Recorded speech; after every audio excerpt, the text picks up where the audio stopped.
Assalamualaikum warahmatullahi wabarakatuh. Perkenalkan, nama saya Zakia Sukmawati dengan NIM 1830111085. Saya mahasiswi semester 6 jurusan Pendidikan Guru Madrasah Ibtidaiyah IAIN Batu Sangkar. Dosen pengampu yaitu Bapak Zulhendri MPD. Di sini saya membuat sebuah video simulasi pembelajaran untuk kelas 6, tema 4, subtema 1, pembelajaran 1. Silakan disimak ya. Assalamualaikum warahmatullahi wabarakatuh anak-anak ibu. Selamat pagi, siang, dan sore. Nah, baiklah anak-anak ibu, sebelum kita memulai pembelajaran pada hari ini, alangkah baiknya kita berdoa terlebih dahulu. Berdoa mulai. Bismillahirrohmanirrohim. Oke, apa kabar anak-anak ibu? Apakah anak-anak ibu sehat? Nah, ibu harap anak-anak ibu sehat walafiat ya anak-anak ibu. Oke, apakah ada dari anak-anak ibu yang tidak hadir pada pembelajaran pada hari ini? Nah, ibu harap semua anak-anak ibu hadir ya. Oke, baiklah anak-anak ibu. Hari ini kita akan belajar tentang reklame, kubus, dan keberagaman ekonomi. Bisa dipahami anak-anak ibu? Oke, kita mulai ya. Hani adalah anak dari seorang pengrajin batik. Ayahnya seorang pengusaha batik. Dahulu usaha ayah Hani kecil. Ayah Hani terus berusaha untuk mengembangkan usahanya agar terjual sampai ke luar negeri. Dan ternyata ayah Hani menggunakan reklame untuk mempromosikan produk batiknya. Nah, ini adalah gambar dari reklame. Silahkan anak ibu amati ya gambar reklamenya.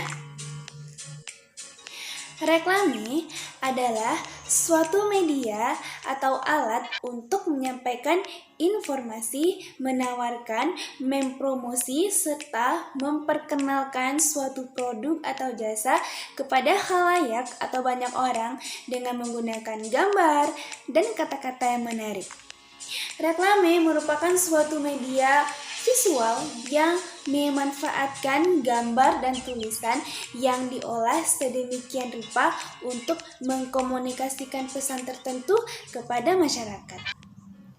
Nah, bagaimana ya dengan ciri-ciri reklame? Nah, ciri-ciri reklame yang pertama yaitu kata-katanya itu yang digunakan itu kata-kata yang singkat, jelas, dan mudah dimengerti. Selanjutnya yaitu desainnya menarik dan mencolok. Nah, pesan yang disampaikan dalam reklame harus jujur. Selanjutnya yaitu reklame biasanya disampaikan berulang-ulang sehingga masyarakat mengetahui pesan yang ingin disampaikan. Nah, bagaimana ya dengan fungsi reklame itu? Nah, fungsi reklame yang pertama yaitu menyampaikan informasi kepada masyarakat mengenai suatu brand atau produk atau jasa. Nah, selanjutnya itu mengajak atau mempengaruhi masyarakat sehingga mereka mau menggunakan suatu produk atau jasa. Selanjutnya itu menciptakan dan membangun kesan baik masyarakat terhadap suatu brand, produk atau jasa. Oke, bisa dipahami anak-anak ibu? Oke, selanjutnya yaitu dengan jenis-jenis reklame. Nah, ternyata reklame itu juga memiliki banyak jenisnya ya anak-anak ibu. Nah, yang pertama yaitu berdasarkan tujuan pengadaan. Nah, berdasarkan tujuan pengadaan, jenis reklame yaitu ada dua, yaitu reklame komersial dan reklame non-komersial. Nah, reklame komersial yaitu bertujuan untuk bisnis, suatu bisnis, contohnya seperti poster, spanduk, dan lain-lainnya. Nah, selanjutnya itu ada reklame non-komersial.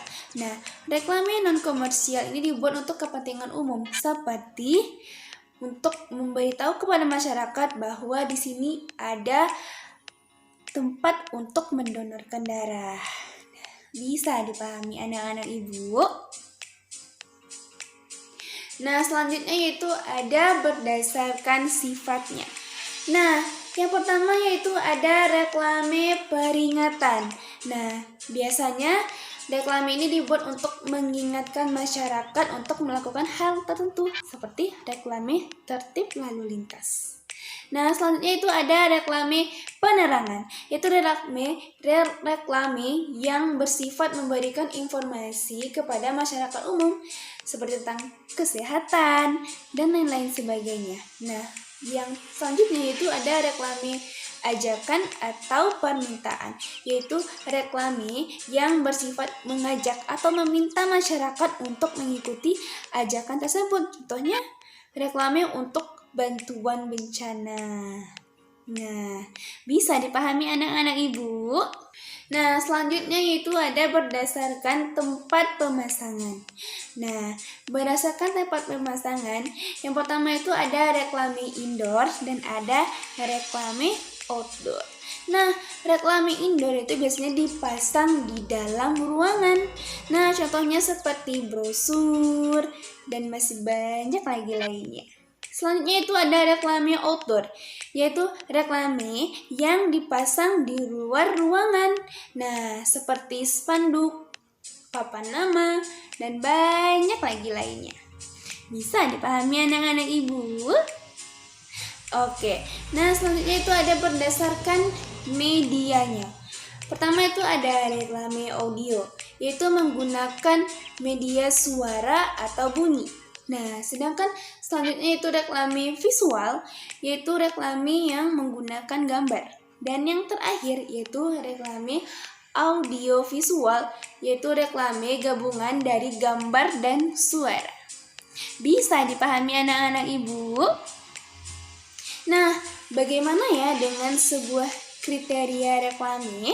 Bagaimana ya dengan kriteria reklame yang baik dan benar itu? Nah, yang pertama yaitu mencolok. Reklame itu harus mencolok, harus memiliki ukuran, penempatan yang tepat, warna, dan tulisan dan gambar yang mencolok. Bisa dipahami anak-anak ibu? Nah, selanjutnya yaitu jelas, singkat, dan mudah dimengerti oleh banyak orang, tidak berbelit-belit. Nah, selanjutnya yaitu menarik. Reklame dibuat dengan keadaan yang menarik, mulai dari warnanya, ukurannya, bentuknya, dan masih banyak lagi lainnya. Nah, selanjutnya yaitu jujur. Nah, pesan yang disampaikan di dalam reklame itu harus jujur, tidak mengada-ngada. Bisa dipahami anak-anak ibu? Nah, yang selanjutnya yaitu dilakukan secara berulang-ulang, maupun di media cetak maupun di media elektronik. Bisa dipahami anak-anak ibu? Oke, bagus sekali. Pintar sekali anak-anak ibu. Nah, seperti yang anak-anak ibu ketahui bahwa Ayah Hani sudah mengekspor produk batiknya ke berbagai negara. Nah, ternyata batik tersebut dikemas dalam bentuk kubus loh. Nah, anak-anak ibu silahkan diamati gambar kubus ini ya. Nah, apakah sudah anak-anak ibu amati?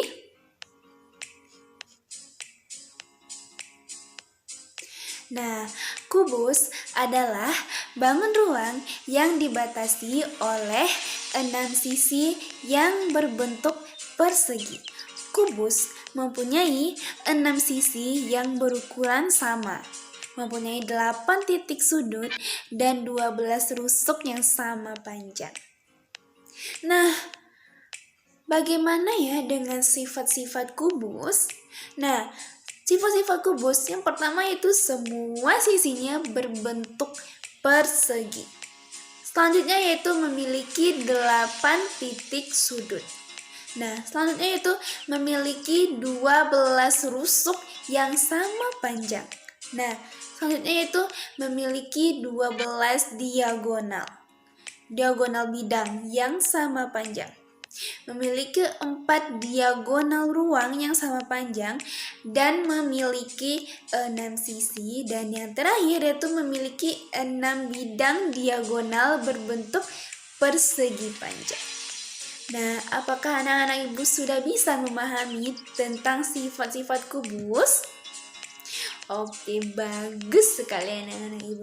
Nah, bagaimana dengan rusuk kubus? Nah, ternyata kubus juga memiliki rusuk. Nah, rusuk pada kubus terdapat 12. Berapa? 12 rusuk. Nah, rusuk-rusuk pada kubus memiliki ukuran yang sama panjang. Nah, contohnya seperti rusuk AB sejajar dengan rusuk CD, EF, dan GH. Sedangkan rusuk BC sejajar dengan rusuk AD, EH, dan FG. Dan sedangkan rusuk AE sejajar dengan rusuk BF, CG, dan DH. Nah, bisa dipahami anak-anak ibu? Oke, nah bagaimana dengan titik sudut yang ada pada bangun ruang kubus, Bu? Nah, kubus memiliki 8 titik sudut. Berapa? 8. Nah, titik sudutnya yaitu ada A, B, C, D, E, F, G, dan H. Bisa dipahami anak-anak ibu? Nah, ternyata kubus juga memiliki diagonal. Nah, yang pertama yaitu ada diagonal ruang. Nah, setelah itu ada diagonal bidang. Nah, bisa dipahami anak-anak ibu? Wah, pintar sekali anak-anak ibu. Nah, Hani adalah anak dari seorang pengrajin batik yang sukses. Bisa dikatakan bahwa Hani adalah berasal dari keluarga yang berada di sisi ekonomi. Nah, ternyata Hani memiliki sahabat yang tak terpisahkan. Sahabat Hani bernama Dwi. Nah, Hani dan Dwi telah berteman sejak lama sekali. Sejak sebelum bersekolah, mereka sering menghabiskan waktu di sore hari untuk bermain bersama. Semua tahu bahwa Hani dan Dwi tak terpisahkan. Persahabatan mereka tetap terjalin erat. Sampai kini, walaupun telah duduk di bangku kelas 6 SD, mereka masih tetap bersahabatan loh teman-teman. Nah, oke, baiklah anak-anak ibu. Dulu banyak teman yang meragukan bahwa persahabatan Hani dan Dwi tidak bertahan lama karena mereka memiliki latar belakang ekonomi yang berbeda. Hani anak seorang pengrajin batik yang sukses, sedangkan Dwi adalah anak seorang penjual kue yang sederhana. Nah, tetapi yang membuat persahabatan mereka bertahan lama adalah sikap Hani dan Dwi yang saling menghargai satu sama lain. Nah, dari kisah persahabatan yang tak terpisahkan antara Hani dan Dwi, di sana kita dapat menemukan bahwa adanya keberagaman ekonomi. Nah, Keberagaman ekonomi terjadi karena kemampuan manusia berbeda-beda dalam memproduksi dan konsumsi sumber daya alam. Perbedaan itu membuat penghasilan mereka juga berbeda-beda. Sumber daya alam yang ada di bumi diciptakan oleh Tuhan untuk dimanfaatkan oleh manusia. Pemanfaatan itu digunakan untuk kelangsungan hidup dan kesejahteraan umat manusia. Nah, dari keberagaman ekonomi, kita dapat melihat bahwa ada banyak jenis usaha di bidang ekonomi. Nah, seperti yang anak-anak ibu ketahui bahwa ekonomi setiap orang itu beragam. Masyarakat desa dan kota juga memiliki keberagaman ekonomi dan sosial yang berbeda. Keragaman ini antara lainnya dapat terlihat jelas dari jenis pekerjaan atau mata pencaharian mereka. Nah, jenis pekerjaan yang digunakan oleh penduduk di suatu wilayah dipengaruhi oleh lingkungan alam di sekitarnya. Biasanya, masyarakat yang tinggal di pedesaan sebagian besar memiliki pekerjaan yang terkait dengan bidang agraris, seperti petani. Demikian pula dengan masyarakat yang tinggal di pesisir pantai, sebagian besar mata pencaharian mereka adalah nelayan, petani rumput laut, pembuat jala, dan masih banyak lagi lainnya. Nah, masyarakat di daerah kota juga memiliki pekerjaan atau mata pencaharian yang beragam atau bervariasi, seperti pedagang, buruh, pegawai kantoran, dan masih banyak lagi lainnya. Masyarakat kota lebih beragam daripada masyarakat desa. Di desa, tingkat ekonomi masyarakat relatif sama, sedangkan di kota, tingkat ekonomi masyarakat sangat beragam. Ada warga yang miskin atau kurang mampu, ada yang kaya dan sangat kaya. Ekonomi setiap orang itu beragam karena setiap orang memiliki penghasilan yang berbeda menurut kemampuannya mengelola sumber daya alam sesuai dengan bidang usaha yang beraneka ragam yang mempengaruhi keberagaman ekonomi, yaitu keterampilan seseorang, peluang pekerjaan seseorang, tingkat persaingan dalam mengelola sumber daya alam sesuai dengan usaha yang digeluti. Nah, bisa dipahami anak-anak ibu? Nah, dari pemaparan materi tadi, apakah ada dari anak-anak ibu yang tidak atau yang belum dipahami? Nah, apakah anak-anak ibu sudah paham dengan materi yang sudah ibu jelaskan? Jika anak-anak ibu belum paham, silahkan anak-anak ibu bertanya dan kirimkan pertanyaannya di grup WhatsApp ya anak-anak ibu. Nah, baiklah, dapat kita simpulkan bahwa hari ini kita belajar tentang reklame. Reklame adalah media atau alat yang digunakan untuk menyampaikan informasi, menawarkan, mempromosi, serta memperkenalkan suatu produk atau jasa kepada khalayak atau masyarakat dengan menggunakan gambar dan kata-kata yang menarik. Nah, selanjutnya yaitu kubus. Kubus adalah bangun ruang yang dibatasi oleh 6 sisi yang berbentuk persegi. Kubus mempunyai 6 sisi yang berukuran sama, mempunyai 8 titik sudut dan 12 rusuk yang sama panjang. Nah, selanjutnya itu ada tentang keberagaman ekonomi. Nah, keberagaman ekonomi terjadi karena kemampuan manusia berbeda-beda dalam memproduksi dan konsumsi atau mengkonsumsi sumber daya alam. Nah, perbedaan itulah yang membuat penghasilan seseorang berbeda-beda. Nah, bisa dipahami anak-anak ibu? Nah, ibu harap anak-anak ibu bisa paham ya. Oke, baiklah anak-anak ibu. Nah, untuk melihat pemahaman anak-anak ibu terhadap materi pada hari ini, silahkan anak-anak ibu kerjakan latihan halaman 16 dan halaman 19. Nah, nanti jawabannya dikirimkan ke dalam grup WhatsApp ya anak-anak ibu. Oke, baiklah. Sekianlah pembelajaran kita pada hari ini. Kita tutup dengan lafaz hamdalah. Alhamdulillahirabbil alamin. Baiklah anak-anak ibu, sekianlah pembelajaran kita pada hari ini. Ibu mohon maaf jika ada salah kata. Sekian, terima kasih. Wassalamualaikum warahmatullahi wabarakatuh. Baiklah, sekianlah video micro teaching dari saya. Semoga bermanfaat bagi para guru dan calon guru. Sekian, terima kasih. Wassalamualaikum warahmatullahi wabarakatuh.